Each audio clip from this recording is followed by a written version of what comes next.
সালামু আলাইকুম। আসলে একটা ইট যদি আপনি ঠিকমতো পরীক্ষা করেন সে ইটটা ভালো কিনা এটা বোঝা যায়, ঠিক আছে? আসলে বর্তমানে এই ভেজালের ঝামেলায় ইটের সঠিক মাপও দেওয়া হচ্ছে না।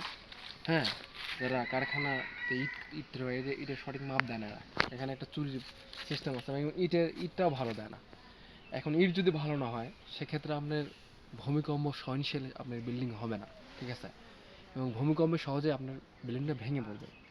তো আপনাদেরকে আমি একটা আজকে ইট পরীক্ষা করে দেখাবো আসলে ইটটা ভালো কিনা। তো প্রথমে দুটো ইট নেবেন। এই ইটটা আমি আপনাকে গ্যারান্টি দিলাম যে দর্শক বিন্দু, এই ইটটা মাপে কম আছে। এটা আমি চ্যালেঞ্জ দিলাম গোটা পৃথিবীর মানুষকে, এটা মাপে অনেক কম আছে। কারণ আমি দেখলে বুঝতে পারি এটা আমার এক্সপিরিয়েন্স আছে, ঠিক আছে? তো ইটটা এখন ভালো আছে কিনা ভেতরে সেটা পরীক্ষা করে দেখবো, ঠিক আছে? তো একটা ইট 10 নং উস্তি করে টি আকৃতির করে সেটা যদি ফেলে দেওয়া হয় এবং এইটা যদি ভেঙে যায় তাহলে এটা ভালো নেই, আর এটা যদি না ভাঙে তাহলে এটা ভালো আছে। আমরা দিলাম এদিকে ভালো করে ধরো, গাইস এটা ভেঙে গেছে পুরাপুরি, এটা পুরাপুরি ভেঙে গেছে, ঠিক আছে? এই দেখুন এটা পুরাপুরি ভেঙে গেছে, ঠিক আছে? দেখছেন এটা পুরাপুরি ভেঙে গেছে একদম, ঠিক আছে?